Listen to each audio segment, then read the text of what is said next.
Ngayon ang papakita ko sa inyo ay very special. Dalawang klase ang matututunan nyo ngayon. Ang isa ay paano gumawa using a 16-ounce cup at saka ang paggamit ng 22-ounce cup. We use 1 cup is using the powder and the other cup ay gagamit naman tayo ng syrup. Tapos i-compare natin ang lasa ng bawat isa. Okay, kailangan natin ng bubbles or boba pearls, tapioca pearls. Kailangan natin ng milk. Kailangan natin ng cha na ginawa na natin dati using the formula na pinakita ko sa unang video ko. Gagamit tayo ng fresh milk at saka ng milk foamer. Kailangan nyo ng measuring cup at kailangan nyo ng shot glass. So, eto na lahat sa harapan ko ang mga gagamitin natin. Siyempre, kailangan din natin ng yelo. Umpisahan natin sa paggawa ng milk foam. Ito yung milk powder. Lalagyan natin siya ng mga 1/3 ng cup. This is just fresh milk. So, 1/3 ng cup, about here. Tapos, ilagay natin yung takip. Papakita ko sa inyo paano mag-foam. So, press up and down. Tapos, makikita mo na ang milk ay magiging doble inside. So, yan. Pagtapos niya, parang puno na siya. Ang gagawin mo sa milk foam na to, ay ilalagay natin sa malamig para medyo tumigas siya ng konti. Gagamitin natin siya mamaya. For 16-ounce cup, ang ginagamit ko usually is 150 ml ng cha. So,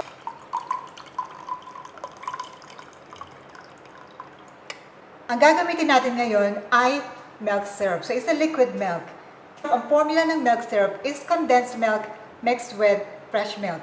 For 16-ounce cup, ang gagamitin natin ay 1.5 ounce ng milk syrup. So, ilagay natin sa cup. So, eto na yun. And then, susunod natin yung flavored syrup. Para sa akin, for this, ang ginagamit ko lang ay half ounce or 15 ml. So, ilagay natin sa ating milk tea.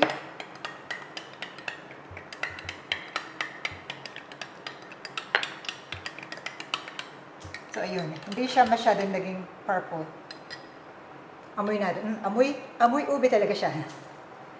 Siyempre, kailangan natin lagyan ng pearls. So, take about 2 scoops. Para hindi kayo malugi, kailangan palagi nyo i-measure kung gaano talaga kadami ang nilalagay nyo sa bawat cup.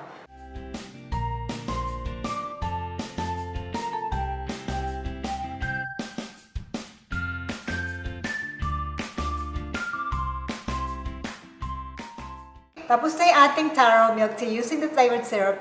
I'm so excited na i-try ko to. Pero gawin muna natin yung isa pa.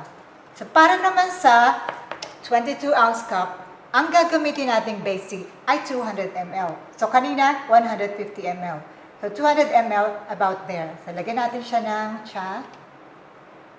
That's 200 ml. Para dito, gagamit tayo ng shaker.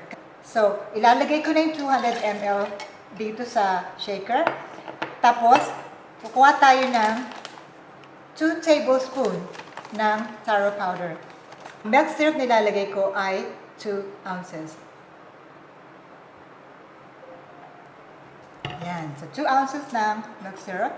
Lagay natin dito.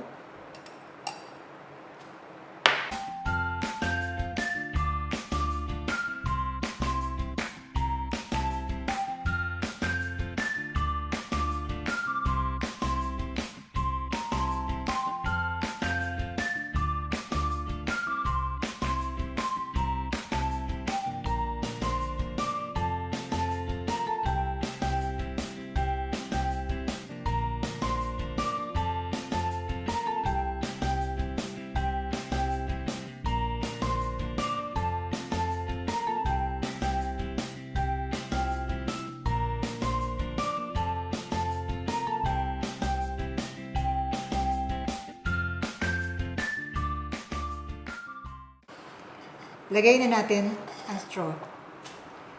Okay. Ayan. Dalawa na ang nagawa natin. So, yung isa, nilagyan ko ng pearl. That's for you. Yung isa, walang pearl. This is for me. Etong ginamitan ko ng flavored syrup, hindi siya naging violet. Hindi siya purple. Hindi siya mukhang taro. Eto naman, so beautiful ang pagka-violet niya. Talagang ubing-ubi siya. Tikman naman natin. Okay? Haluin natin. Wow! Sarap! The sago is so chewy, so soft. It's so fresh. Talagang lasang taro at nalalasahan ko rin yung cha. Masarap kasi yung blend ng cha. Ngayon, i-try naman natin yung ginamitan natin ng flavored powder. It looks so beautiful. Nalalasahan ko yung cha na very fresh, grassy, minty. Tapos nalalasahan ko ng konti yung taro. The color is talagang tarong-taro siya. Pero the lasa, mas malasang taro yung ginamitan ko ng flavored syrup. So, mas malasang taro, mas kulay taro. Anyway, there you go. 2 types of taro milk tea. One is using the flavored syrup and the other is using the flavored powder. Take your pick. Depende na rin sa presyo na gagamitin ninyo.